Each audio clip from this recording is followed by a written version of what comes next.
সেই প্রদত্ত নেতিবাচক পুরস্কার। দেশকে একটি গুড গভর্নেন্স উপহার দিতে হবে। দেশের মানুষকে সুশাসন প্রদানের নিমিত্তে ৩১ দফা অনুযায়ী প্রয়োজনীয় সংস্কার আনয়ন করতে হবে। জনগণের প্রত্যাশা পূরণে বিএনপির কার্যক্রমে অগ্রাধিকার দেওয়া দরকার। যেসব বিষয়ে তা নির্দেশ দেওয়া হবে। দেশের অর্থনীতি ভালো নয়।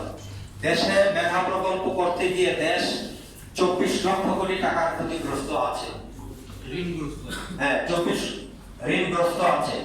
প্রতি বছর প্রায় ৫০,০০০ কোটি টাকার বেশি ঋণের সুদ পরিশোধ করতে হয়।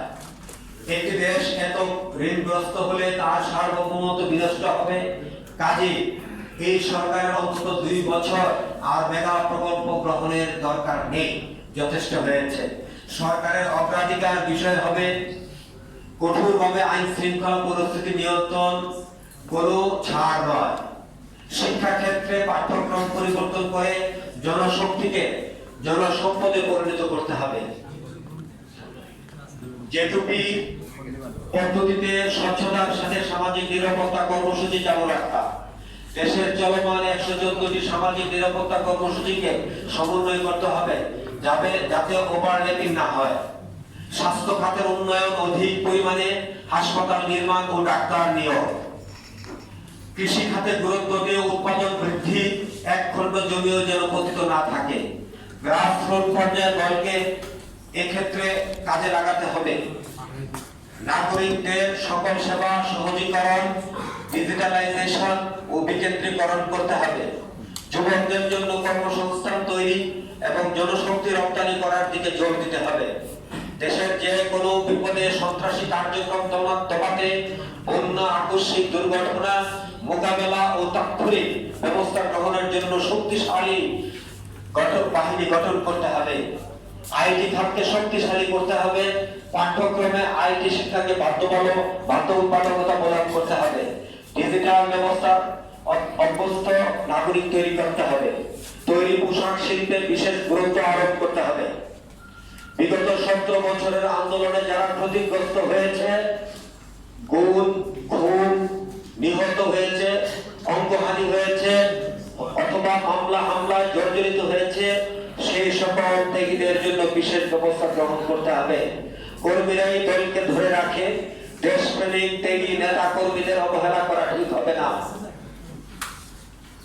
দেশের যে সকল বিষয়ে এখনো বৈষম্য রয়েছে তা দূরীকরণের জন্য একটি বৈষম্যীকরণ কমিশন গঠন করা যেতে পারে। দেশপ্রেমিক বিএনপিকে ২০ বছর ক্ষমতায় থাকতে হলে তার দলকে আধুনিকায়ন করতে হবে। প্রতিটি উপজেলা এবং জেলা দলের নেতা কর্মীদের ডাটাবেস তৈরি করতে হবে। সেই ডাটাবেস সকল কমিটির তথ্য ও দলের অন্যান্য প্রয়োজনীয় তথ্য পাশাপাশি আমরা দেখতে পাচ্ছি সকল সদস্যকে দেশের সেবায় কাজে লাগাতে হবে। বর্তমান সরকারের ২ মাসের ৬০ দিনে সফলতা ব্যর্থতা চ্যালেঞ্জ জনগণের প্রত্যাশা পূরণে আসু করণীয় শীর্ষক সেমিনার আমরা দেখতে পাচ্ছি অধ্যাপক ডক্টর মাসুম সাবেক ভিসি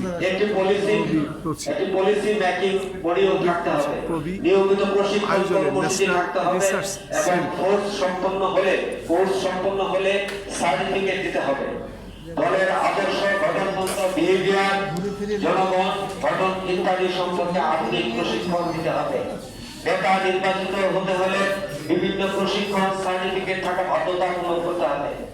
সংসদে এবং রাষ্ট্র পরিচালনায় মেধাবীদের অগ্রাধিকার দিতে হবে। সকল সদস্যদের জন্য চাঁদার হার নির্ধারণ করতে হবে। সদস্যরা অনলাইনের মাধ্যমে চাঁদা পরিশোধ করবে এবং দলীয় চাঁদা অনলাইন প্রক্রিয়ার মাধ্যমে গ্রহণ করতে হবে এবং হিসাব পাবলিক সিকিউরিটির জন্য উন্মুক্ত রাখতে হবে এবং দলীয় ফান্ডের বিষয়ে বার্ষিক রিপোর্টিং করতে হবে। সদস্যদের সরাসরি ভোটের মাধ্যমে জেলা উপজেলা পর্যায়ে নেতা নির্বাচনের ব্যবস্থা করতে হবে।